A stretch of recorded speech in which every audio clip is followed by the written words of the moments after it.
what we do today will impact us not just in the now, but also in the future. And so if we know where we're going, then we can plan for the now.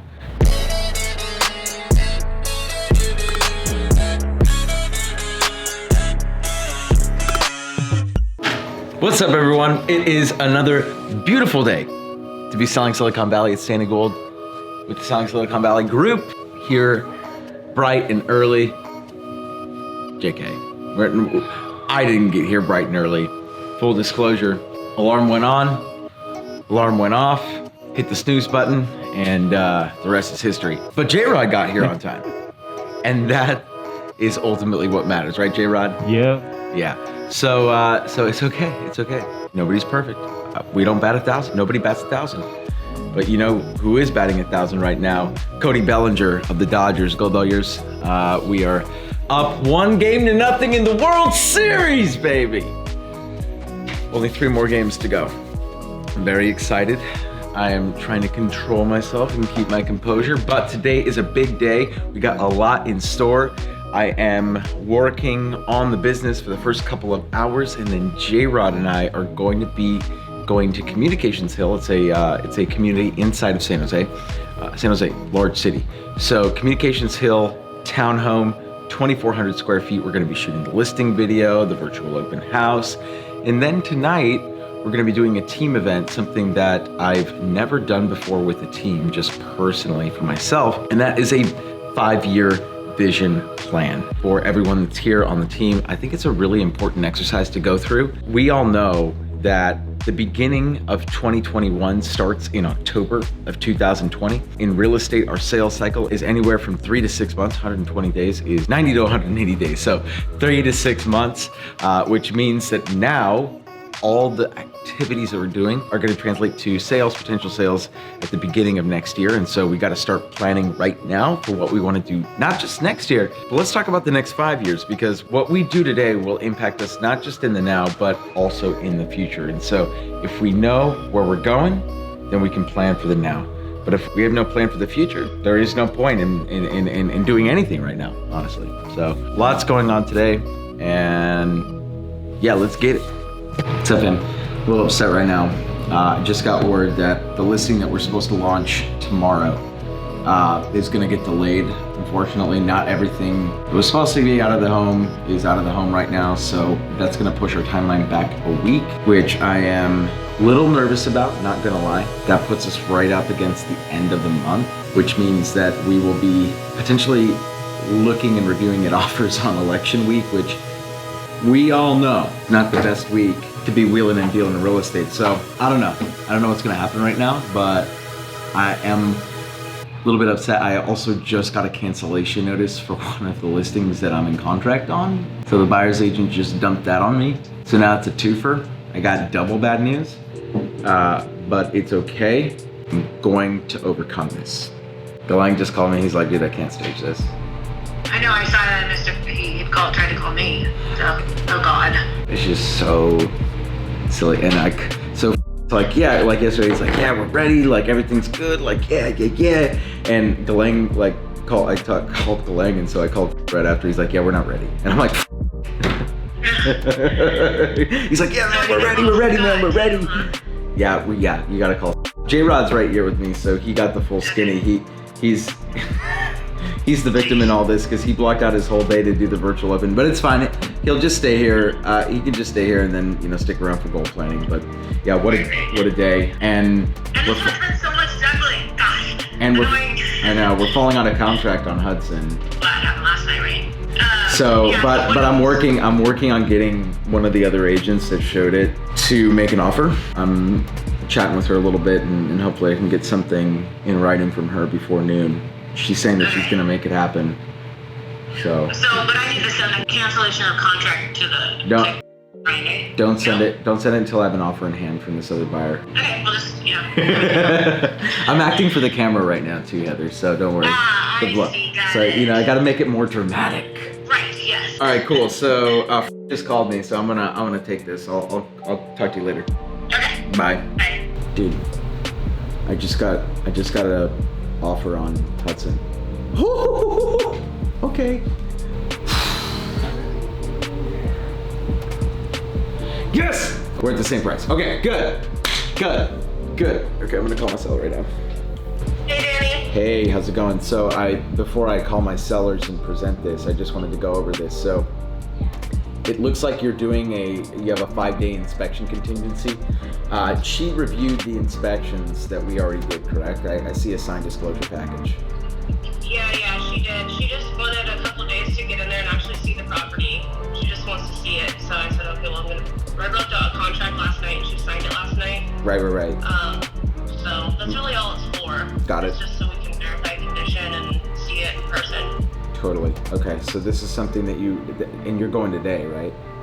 We're going today, yeah, we're going for it. Okay, cool. So I'll talk to my seller. I mean, it's a well-written offer, so I'm hoping that we can just get this, push this through. Obviously, there's tenants in there now, so when she probably saw it last year, right, when it was on the market, there were no tenants in there. So the tenants are actually really clean though, so I don't think that there'll be anything there that she's like, oh, I don't remember that being there, but yeah. Yeah, we'll get in there today and check it out, and I'm sure it'll be fine. She's in love with the place, so. Sweet, awesome. Well, hey, I'm glad that we can make this work. So. Yeah, me too. I hope your sellers like the offer. I'm hoping they do too. So you sent me the pre-approval too, right?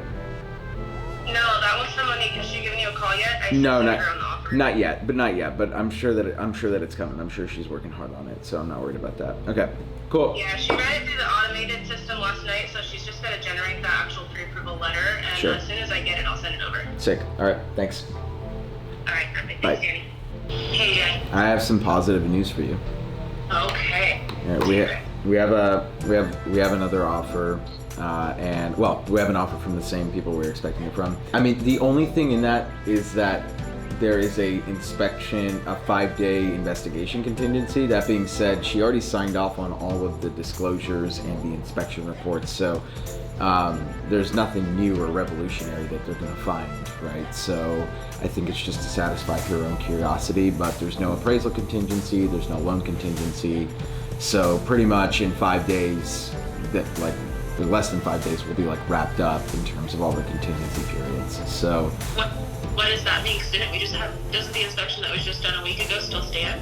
it does. So they signed off on it, meaning that if all they find is whatever that inspection report revealed, then there's no recourse for them, right? So she said that they're not even doing another inspection, that she just wants to get in there and see the property again, and she's doing that today at 4. So I mean, it's not uncommon for people to want this, but the good news is that the inspection reports keep you and Ryan protected, because they unless they find something that the other inspector didn't, which isn't going to happen because my inspector is great, then we're fine. I would just say, hey, cut our losses, cancel that buyer, and then accept this other buyer's offer as is, because it's clean, it's very well written. I don't see anything to counter necessarily, given the fact that we're so close to where we were originally. So I just think that we should go and get this buyer into contract ASAP so that they can start their period. It sounds like they want to close on November 19th. Oh, that is awesome, because we were kind of just freaking out yesterday with not being able to close by the 24th. As of right now, we don't need this house to close, but we are just a little worried that the home that we're closing on the 24th is a very pricey home. But we were just okay, it would be good to have this done, and even if something comes up to say, no, we're closing before we close on the new house. That's awesome. I'll let us know, but yeah, let's go. Sweet, all right, sounds good. Okay, bye. When one door closes, another door opens. That's the theme for today. That's interesting, right? This other buyer made an offer, they got into contract, and then they cancel a few days later. I don't get it. How did you not know that your master bed wasn't gonna fit into the room? Also, what kind of lame ass excuse is that? That the master bed isn't gonna fit in the room? Going to get the fitness on, and then I'm going to make sure that this listing gets ready and prepped by next week, because I got to monitor the situation. So fitness time and then listing prep time. All right, fam, it is listing prep time here in Communications Hill. We're gonna go inside the property right now and just make some adjustments real quick. The staging furniture has been dropped off, but they need to rearrange it once the rest of the seller's furniture gets out. So we're just gonna make some quick changes, some quick edits, right? And then and say hi to the sellers. I mean, I'm really excited to help them get from where they are now to where they want to be, which is Washington. So let's go. Oh, hey, how's it going, Fred?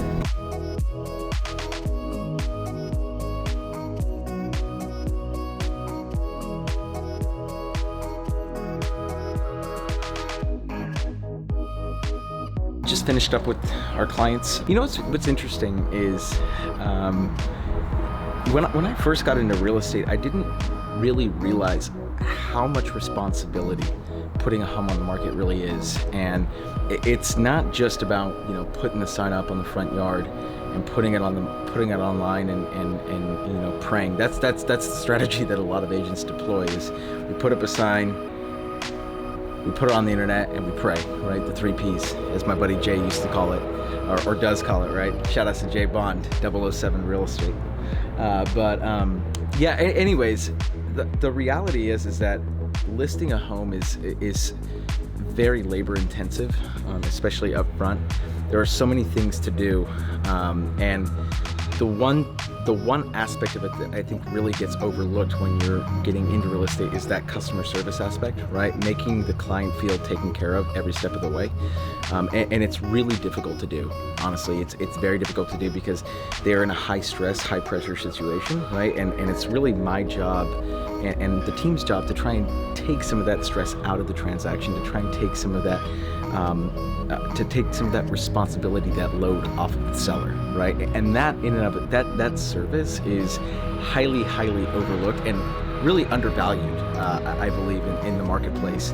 But as we progress over the next 5 years or so, I expect that there will be this flight to quality in real estate where more and more home sellers are going to be looking for that guidance, right? Like that concierge service, and the agents and the teams that aren't able to provide that to their clients are going to get left behind. And so that's why, you know, we've built an infrastructure, you know, Heather and Nahom and all of the other people on the team, that their job isn't just to help sell houses. It's to help clients sell their house with as little stress as possible, and to make them feel like they are being taken care of and they're not just another deal, right?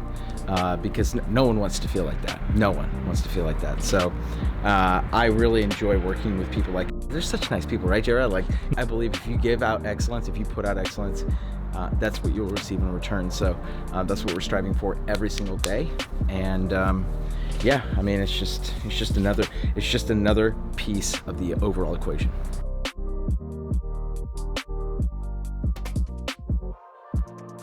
So what I got out of this meeting was really good goal setting, especially in the incremental, 5-year plan.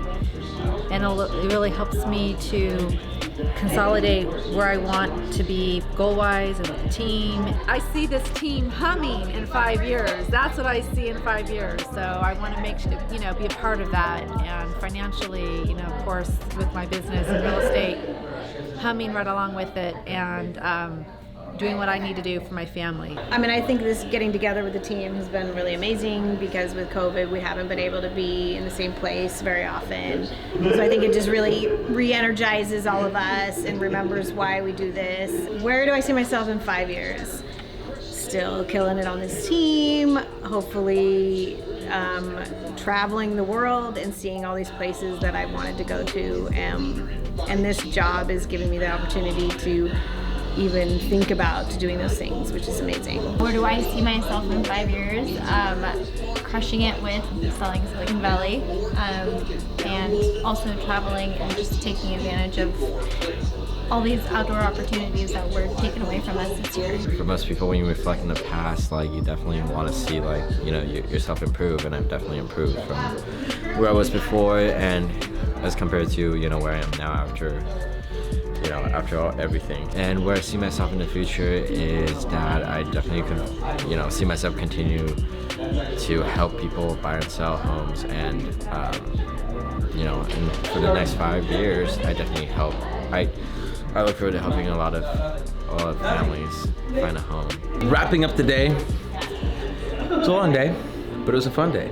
And more importantly, we got the whole team here. Well, half the team is here, so. Hi, team. Hi. Caitlin, say what's up. Honorary team member for the day, I guess.